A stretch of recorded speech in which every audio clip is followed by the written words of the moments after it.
నిన్న 15 ఆగస్టు భారతదేశానికి స్వాతంత్రం వచ్చినటువంటి దినోత్సవం.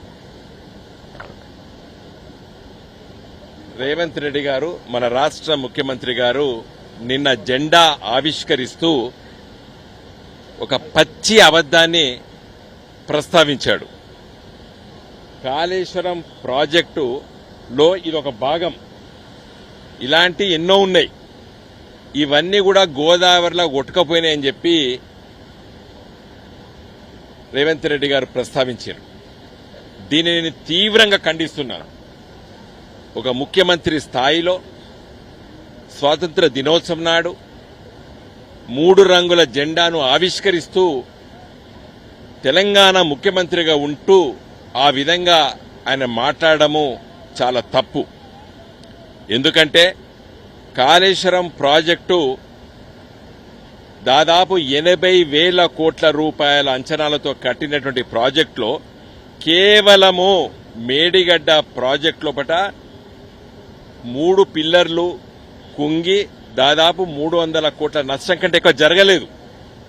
80,000 కోట్ల ప్రాజెక్టు నిర్మాణము, నీ భాషలో 1,00,000 కోట్ల ప్రాజెక్టు గంగపాలైందన్నావు, గోదావరి పాలైందన్నావు. మరి ఎక్కడ నీళ్ళు ఇవి? ఎట్లా వస్తున్నాయి నీళ్లు? నీ ప్రభుత్వమే కదా, నీ ఇంజనీర్లే కదా 3 రోజుల నుండి ఈ నీటిని తీసుకొచ్చేసి మిడ్మానేర్ నింపి, ఎల్ఎండి నింపి, కాకతీయ కెనాల్ ద్వారా రేపు వచ్చే 10 నెలలు రైతులకి వానాకాలము, అదేవిధంగా యాసంగి పంట కోసం ఈ నీళ్లే కదా రేపు వచ్చే ఉపయోగపడేది తెలంగాణ రైతులకి. మరి ఇది కొట్టకపోయిందంటావు రేవంత్ రెడ్డి. ఇవాళ నేను హైదరాబాద్ నుండి ఇక్కడికి వచ్చి ఇది నీకు చూపియాలనే వచ్చిన ఇక్కడికి. ఇంకొకసారి అట్లా మాట్లాడొద్దు రేవంత్ రెడ్డి గారు. ఎందుకంటే మీరు చెప్పండి, కాళేశ్వరం ప్రాజెక్టు లోపట, మేడిగడ్డ ప్రాజెక్టు లోపట 3 పిల్లర్లు కుంగినాయని నువ్వు చెప్పు, నేను వద్దంటలేను. కానీ మొత్తం కాళేశ్వరం ప్రాజెక్టే గోదావరిలో కొట్టుకపోయింది అనేది ఎంత పచ్చి అబద్దం.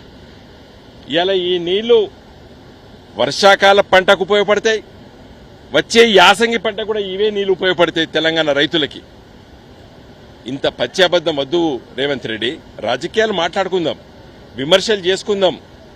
కానీ ఇప్పటికైనా మీ కాంగ్రెస్ పార్టీ మంత్రులు, శాసనసభ్యులు తప్పు మాట్లాడొద్దు. ఇవాళ ఎంత గొప్పగా ఇలా అటు చూడండి, 20 ఫీట్లు ఎత్తుతో ఇవాళ పొంగి పొర్లుతున్నది ఇవాళ కాళేశ్వరం ప్రాజెక్టు.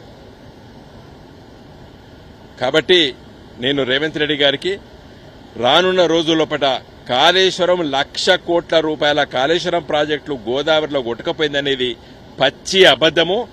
కేవలం 1,00,000 కోట్లు, నీ భాషలో 1,00,000 కోట్ల లోపట 300 కోట్ల కంటే కూడా తక్కువనే 3 పిల్లర్లు కుంగినాయి. అది కూడా రిపేర్ చేయాలి. నువ్వు 2 సంవత్సరాల నుంచి రిపేరు, 20 నెలల నుంచి రిపేర్ చేస్తలేవు నువ్వు దాన్ని. ఇప్పటికైనా వెంటనే రిపేర్ చేస్తే ఇంత గోస కూడా తెలంగాణ రైతులకు ఉండదు.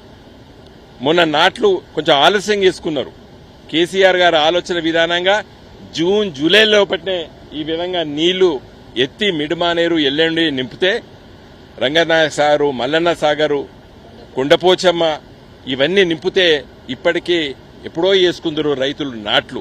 నీ వల్లనే నాట్లు రైతులు వేసుకోలేదు, వర్షం కోసం వేచి చూసినారు.